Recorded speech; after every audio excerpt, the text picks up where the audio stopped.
Hello guys, അപ്പോൾ ഇന്നൊരു Sunday mini outing ഡേയുടെ വീഡിയോ ആയിട്ടാണ് എത്തിയിട്ടുള്ളത്. അപ്പോൾ നമ്മൾ രാവിലെ തന്നെ റെഡി ആയെന്ന് പറയാൻ പറ്റില്ല, ഒരു 11:30 ആയിട്ട് നമ്മൾ റെഡി ആയിട്ട് വെക്കും. അപ്പോൾ ഞങ്ങൾ രണ്ടുപേരും ട്വിന്നിങ് ഡ്രസ്സൊക്കെ ഇട്ടിട്ട് നമ്മൾ ഓട്ടോയിൽ പോണത് കല്യാണത്തിനാണ് കേട്ടോ. അപ്പോൾ നമ്മൾ 4 പേരും കിങ്ങിനെയും കൂടിയിട്ടാണ് കല്യാണത്തിന് പോകണത്. അപ്പോൾ പ്രസൻറ്റേഷനൊക്കെ എടുത്ത് വെച്ചിട്ടുണ്ട്. ഞാൻ ഓട്ടോയിൽ പോയിട്ട് അവിടെ എത്തിയിട്ടോ. നമ്മുടെ വീടിനടുത്തുള്ള ഒരു ഓഡിറ്റോറിയമാണ്. വീടിന് അത്ര അടുത്തല്ല, എന്നാലും കുറച്ച് പോകാനുള്ളത് കൊണ്ട് തന്നെയാണ് കേട്ടോ നമ്മൾ ഓട്ടോയിൽ. പിന്നെ വേറെ സ്ഥലത്തേക്ക് പോകാനുള്ളത് കൊണ്ട് നമ്മൾ തൃശ്ശൂർക്ക് പോകണേ. അപ്പോൾ അതുകൊണ്ടാണ് നമ്മുടെ വണ്ടി എടുക്കാഞ്ഞത്, ഇവിടെ കൊടുന്ന് വെക്കേണ്ടതെന്ന് വെച്ചിട്ട്. പിന്നെ കല്യാണം ഒക്കെ കണ്ടു. താലികെട്ട് അമ്പലത്തിൽ വെച്ചിട്ടായിരുന്നു, അത് കണ്ടില്ല കേട്ടോ. അതുകൊണ്ടാണ് നമ്മൾ ഇത്രയും നേരം വൈകിയത്.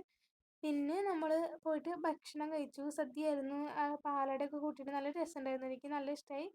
ഞാൻ ആദ്യമായിട്ടാണ് കേട്ടോ ഇവിടെ ഈ ഓഡിറ്റോറിയത്തിൽ വന്നിട്ട് സദ്യ കഴിക്കുന്നത്. കാരണം മിക്കതും എന്താ വൈകിട്ട് റിസപ്ഷൻ ആയിരിക്കും. അപ്പോൾ നമ്മൾ നോണായിട്ട് കഴിക്കാറ്. പിന്നെ നമ്മൾ തൃശ്ശൂർക്കുള്ള ബസ്സിൽ കയറി. അപ്പോൾ ഞങ്ങൾ ഫസ്റ്റ് കയറിയത് നമ്മൾ ലോങ് സീറ്റിലാണ് ഇരുന്നത്. പിന്നെ ഞങ്ങൾ അവിടെ സീറ്റ് ഒഴിവ് കണ്ടപ്പോൾ സീറ്റിൽ കയറിയിരുന്നു. അല്ലെങ്കിൽ ഇനി ഉറങ്ങിപ്പോയിട്ടുണ്ടെങ്കിൽ ആ ഡ്രൈവറിൻ്റെ അടുത്ത് നിന്ന് എണിച്ചിട്ട് വരും ബ്രേക്ക് ഇടുമ്പോൾ. അത് വെച്ചിട്ടാണ് ഞങ്ങൾ രണ്ടുപേരും അങ്ങനെ ഇരുന്ന് കുറച്ച് നേരം. എന്നിട്ട് നമ്മൾ എക്സിബിഷനിലേക്കാണ് കേട്ടോ പോയത്. ഞങ്ങൾ വിചാരിച്ചത് എന്താണെന്ന് വെച്ചിട്ടുണ്ടെങ്കിൽ എക്സിബിഷനൊക്കെ ഒരുവിധം തീരാറായിട്ടുണ്ടാവും. കാരണം എന്താണെന്ന് വെച്ചാൽ ഇത്രയും ദിവസമില്ലേ, മെയ് 17 എടുത്തിട്ടുള്ള വീഡിയോ ആണ് ഇട്ടത്.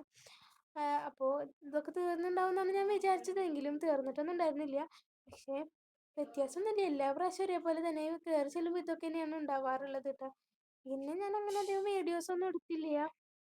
പിന്നെ അവിടെ എത്തിയിട്ട് ഞങ്ങൾ പുറത്തേക്ക് ഇറങ്ങാറായപ്പോഴാണ് എടുത്തത് കേട്ടോ. അപ്പോൾ അവിടെ എത്തിയിട്ട് ഇങ്ങനെ വർത്തമാനം പറയുക കാര്യങ്ങളൊക്കെ ആയിരുന്നു. പിന്നെ ഒരു ഗെയിമിൻ്റെ കാര്യം ചർച്ച ചെയ്യായിരുന്നു. അപ്പോൾ ഏത് ചെയ്യണം എന്ന് വെച്ചിട്ട്, അപ്പോൾ ഞാൻ ഈ ഒരു ഗെയിമാണ്, എനിക്ക് ഇത് കളിക്കാൻ ഭയങ്കര ഇഷ്ടമാണ്. പക്ഷേ കളിച്ചിട്ടൊന്നും കിട്ടിയില്ല എന്ന് മാത്രം. 18 കിട്ടണം, ഞങ്ങൾക്ക് 12 കിട്ടിയുള്ളൂ, അതുകൊണ്ടൊന്നും കിട്ടിയില്ല.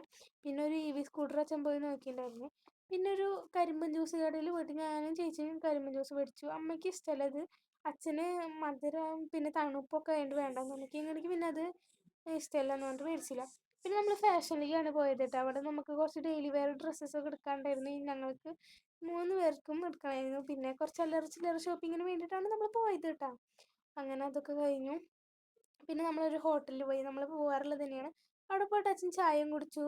പിന്നെ ഞങ്ങൾ 4 പേര് ഷാർജയാണ് കേട്ടോ. പിന്നെ അച്ഛൻ എന്തോ മുട്ട പുഴുങ്ങിയത് എന്തെങ്കിലുമാണ് കഴിച്ചത്.